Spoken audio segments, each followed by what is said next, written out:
So I see all these physicists on interviews and on YouTube videos claiming that astrology is a hoax, astrology is a pseudoscience and doesn't work. And then I'm like, okay, since I research into these things, I want to make sure that maybe it is a hoax. You never know. So I watched their video and see the explanation. And seeing that these are PhD doctors, that they would do some actual research, they have the most dumbest perspective on proving astrology as a hoax.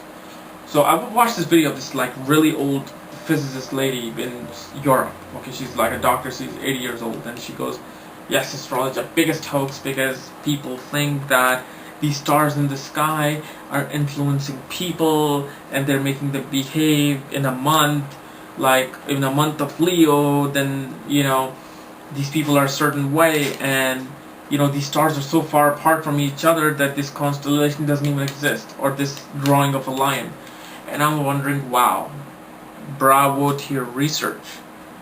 So let me tell you in a quick 5-minute video that constellations do not mean shit in astrology. How far are stars from each other to make up the constellation? It doesn't mean squat. We don't give a shit in the astrological world. If you know about astrology, doesn't matter. If the sky was blank with no stars, just the planets, that's all we needed.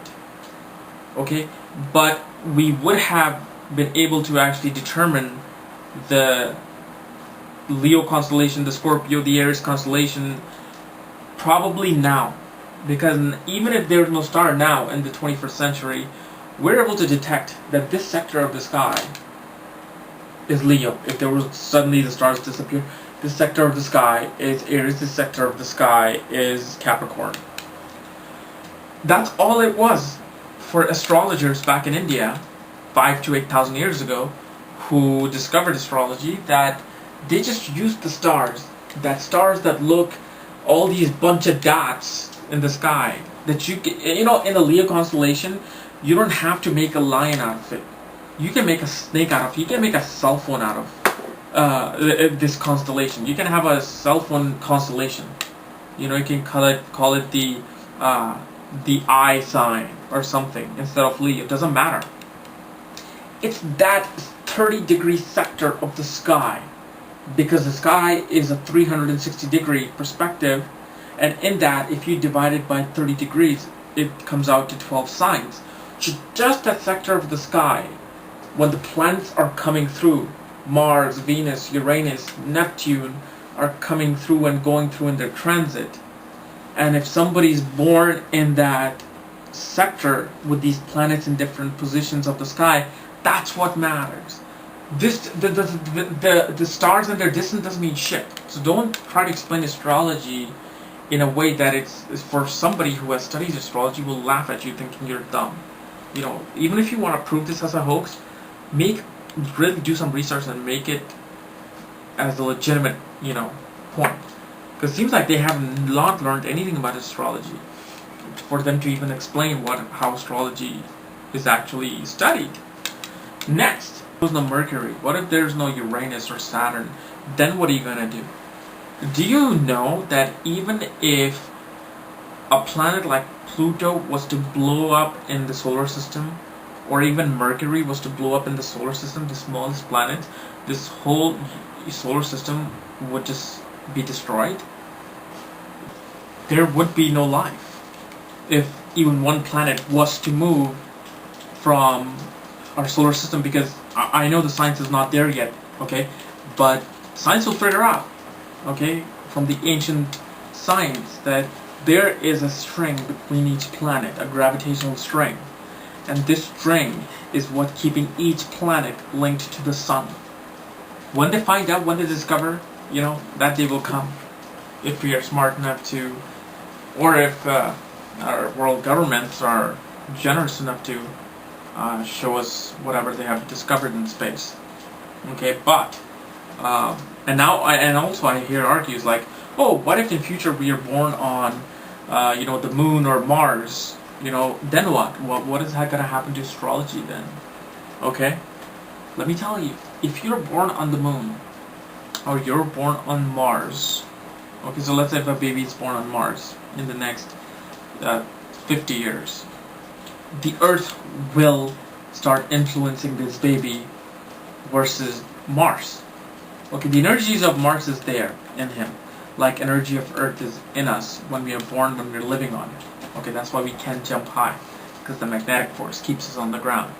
The Earth is influencing us more than any other planet, but when you're born on a different body or planet, the body that you moved away from will start influencing you, because now that body is in the sky going in through the constellations. Okay, so again, this is, you can keep arguing about this, but it's influencing people in a way that there are invisible rays of a planet.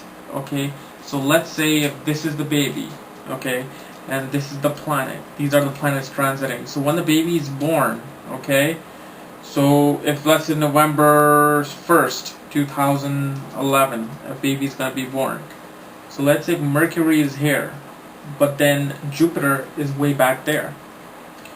What's happening is Mercury's rays are very heavy on this baby versus the Jupiter rays, which are far, so it's taking longer and it's in a very light form.